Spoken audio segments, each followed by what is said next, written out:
Далёка-далёка за ўзгоркамі, у атачэнні глухіх балот, стаяла прыгожая пушча. Жылі ў ёй розныя птушкі і звяры, а таксама істоты дзівосныя ды на іншых зусім не падобныя. Стагоддзямі ніхто не парушаў спакой тубыльцаў, пакуль аднойчы не з'явілася тут набрыдь нахабная. Наляцела яна аднекуль знянацку, наламала галля, расцерушыла некалькі гнёздаў, пасцінала суквецці з раслін, ды гэтак жа раптоўна знікла ў невядомым напрамку. І пачалі з таго часу ў пушчы хварэць дрэвы, перасталі спяваць птушкі, наваколле агарнулася ў суцэльнае сутонне, а ў сэрцах жыхароў пасяліўся страх. І цягнулася так 12 месяцаў і яшчэ 12 дзён. Да таго моманту, пакуль адным самотным ранкам пад разгалістым карчом ля імклівай ручаіны не здарылася нешта незвычайнае. З вялікага шэрага яйка вылупілася дзіўная істота, залаціста-смарагдавага колеру, з хітраватымі вачыма, вострымі зубкамі, жвавымі лапкамі і рабрыстым хвастом. Двое баброў-суродзічаў, што сноўдаліся паблізу, заўважылі гэта і здзіўлена пераглянуліся. А хто ж гэта такі? Што за неверагоднае стварэнне? Не ведаю. Глядзі, каб ён нашу хатку не зруйнаваў. А можа его тая навала прынесла? Наўрад ці. Хутчэй за ўсё, ён са старажытнага роду яшчараў. Моя бабуля бачыла такіх рэліктаў у нашай пушчы і мне распавядала. Абсалютна не зважаючы на тое, як бабры точаць лясы, ды ігнаруючы іхнія трывожныя позіркі ў свой бок, стварэнне вылезла на беражок і пачало са смакам нешта ўсмоктваць, бесклапотна вільгаючы хвастом. Бач ты, які смелый. Только вылупіўся, а ўжо пачуў сябе, як тутэйшны гаспадар. Мабыць, такі нам і патрэбны, каб выратаваць пушчу ад занядбання. Тым часам зялёныя лапкі ўжо накіроўваліся па сцяжынцы праз лясны абшар, а пільныя вочкі з цікавасцю свідравалі наваколле. Краявід патыхаў засмужанасцю. Лістота блыталася ў павуцінне, злунелая трава хілілася дадолу, а ў ройстах блукала беспрытульная рэха. Зрэагаваўшы на стракатыя пералівы крыльцаў страказы, што прысела на стары пень, стварэнне пацягнулася лапкамі да яе і незнарок наступіла на шматок поўсці. Ой-ой! Пачуўся нечаканы віск, і касматы клубочак выкаціўся на сцяжынку, у момант ператварыўшыся ў сімпатычнага шэрага пухнаціка з вялікімі, падобнымі да медных гузікаў вачыма. А ты хто? Пачварык. Не падыходь так блізка. Я цябе баюся. Чаму гэта? Усе ў нас баяцца. Страх, ён як вірус. Адзін падчапіў яго, і дзесятак за ім следам. Вось я баюся, бо раптам штосьці. І нейкі ты дзіўны. Вось я хохлік, мясцовы гном. А ты адкуль узяўся? 3 гады жыву, а такіх як ты яшчэ не бачыў. Тутэйшы я, з-пад ракітавай ручаіны. А навошта ўсім чагосьці баяцца? Бо мяркуецца, што злая набрыдзь зноў вернецца і вялікую шкоду прынясе. Бачыш, як у нас у пушчы зараз, нібы ў зачараваным сне, а раней так весела і хораша было. Так што ж вы нічога не робіце? Ну, мы неяк прызвычаліся патроху. Ніхто не хоча варушыцца, каб раптам горш не стала. Усе сядзяць па сваіх норах і маўчаць. Таму нават Сонейка перастала ў нашу пушчу звяртаць увагу. А хто ў пушчы самы старэйшы і разумнейшы? Ну, напэўна, гэта сава, сівая галава. Але яна спіць больш за год у сваім дупле, і як яе будзіць, ніхто не ведае. Ну ўсё, хопіць енчыць. Хадзім пакажаш, дзе тая сава жыве. Нечакана для сябе, адкінуўшы прэч сумнеў баязлівасць, хохлік моўчкі кіўнуў у адказ, і яны разам пакрочылі праз пушчу да вялікай паляны. На той паляне расла старая ліпа з шырокімі галінамі і велізарным дуплом. Раней паляна з ліпай з'яўляліся месцам усеагульных сходаў пушчанскіх жыхароў, а цяперака Хохлік з пачварыкам аказаліся адзінымі наведвальнікамі месца былой талакі. Ось і прыйшлі. Сава спіць у глыбіні ліпавага дупла. Звонку, а нічога апроч цемры ў гэтай чорнай дзірцы не праглядалася. Крыху пастаяўшы ў разгубленасці пасярод паляны, пачварык вырашыў, што надышоў час падсілкавацца і раскласці вогнішча. Здабыванне агню тут не прасцейшае забуджэнне савы. Усё галлё сапрэла ды адцырэла. Табе толькі так падаецца. Зараз я вырую ямку, а ты цягні сюды галінкі і пажоўклыя хваінкі. Калі на палянцы з хмызняковых парэшткаў утварылася падабенства пірамідкі, пачварык гучна хукнуў на яго, і маленькія язычкі полымя пачалі скакаць па драўляным стаўбуне. Ух ты, як гэта табе ўдалося? Спадчынны дар. Магу запальваць касцёр адным подыхам. А зараз дай сюды, калі ласка, вунь тую хваіну. Гэта я дувалец. Ад яго дым будзе гаркаваты. Няхай сабе. Затое вогнішча будзе дыхтоўнае і ежа атрымаецца з водарам. Прамінула некалькі гадзін. У вечаровай млосці сытых і абагрэтых падарожнікаў пачало няўмольна хіліць да сну. Але раптам аднекуль зверху даляцеў перарывістай хваляй глухаваты гук. Бач ты, неспадзяванка. Сава прачнулася. Ах, шаноўная сава, дапамажы нам адрадзіць пушчу, бо пакуль ты спала, усё прыйшло ў такое занядбанне. Уху-ху-ху-ху-ху. Толькі вы самі зможаце ўратаваць свой дом ад запусцення. Але як? Без тваёй падказкі наймудрэйшае нам не абысціся. Ху-ху-ху. Я ведаю, хто дапаможа вам знайсці паратунак. Але спярша вы мусіце адгадаць загадку. Спіць на дрэве, хоць не птах. Ноччу ходзіць па лясах. Там палюе і балюе. Пэнзлі ёсць, ды не малюе. Хохлік з пачварыкам разгублена пазіралі адзін на аднаго.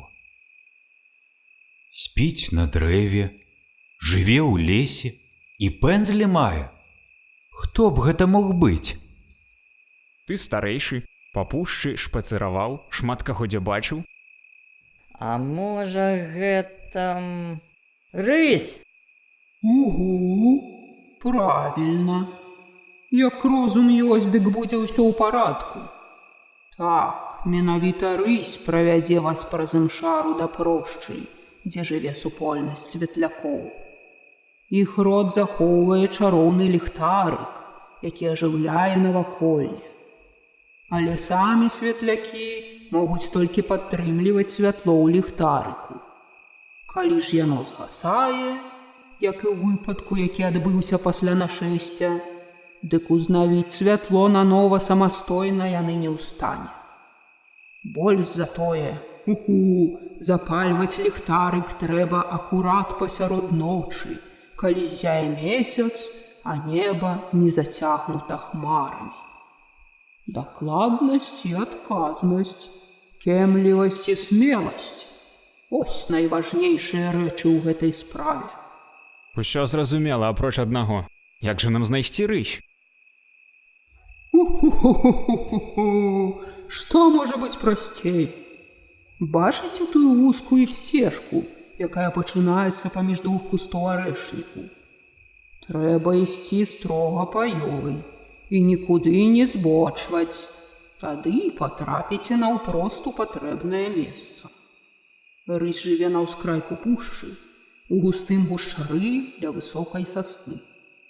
Там неабходна двойчы свіснуць у кожны з 4 супрацьлеглых бакоў. Тады яна сама прыйдзе да вас. Але памятайце, рысь любіць хітрыць і лайдачыць. Таму скажыце ёй, што гэта даручэнне непасрэдна ад мяне. Вялікія жоўтыя вочы пагрозліва блісканулі ў глыбіні дупла, а Хохлік і Пачварык таропка пакрочылі па згаданай савой сцежцы. Спакваля адвячорак саступіў месца ночы, маўклівая цемра ўсё больш гусцела і зацягвала, як небяспечны вір у рацэ.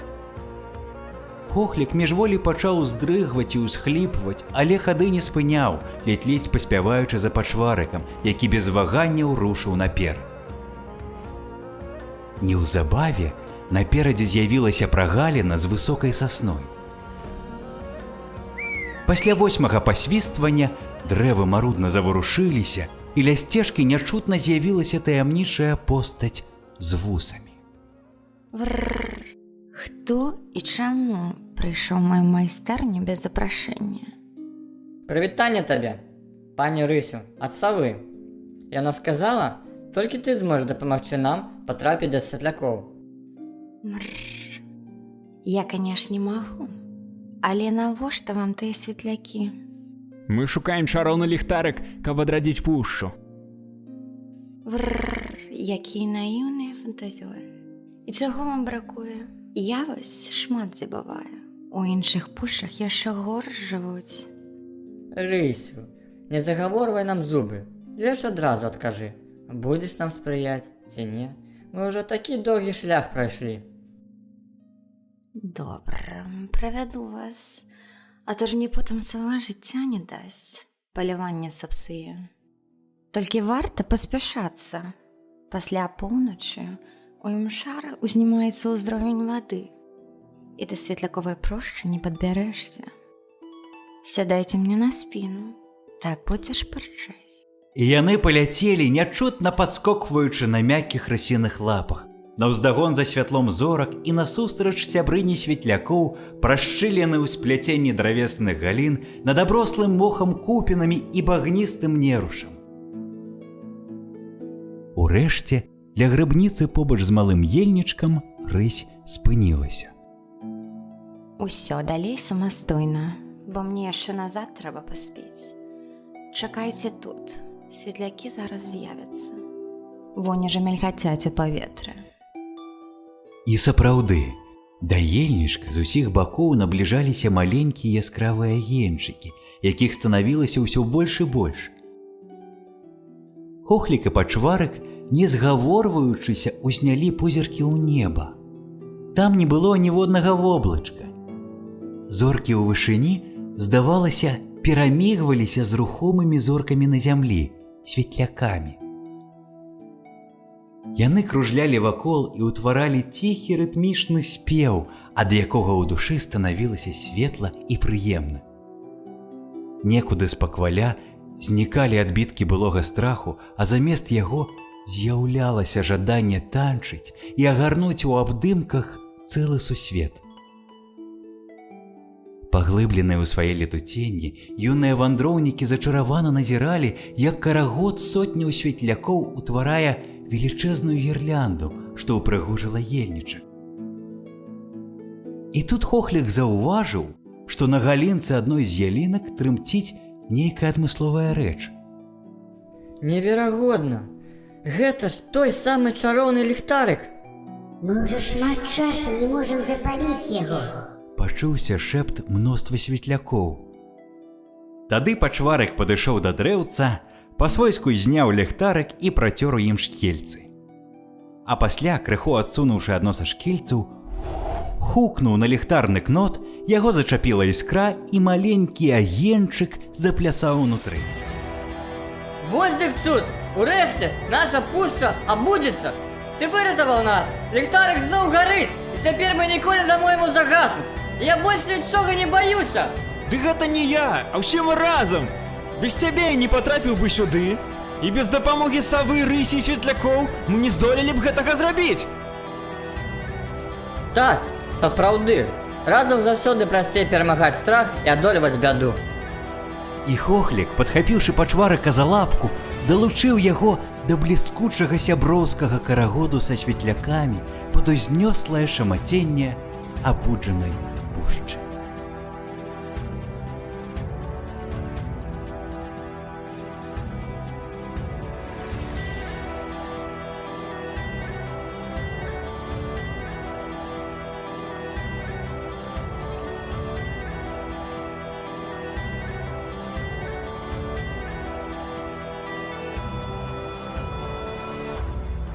Хохлік, Пачварык і чароўны ліхтарык.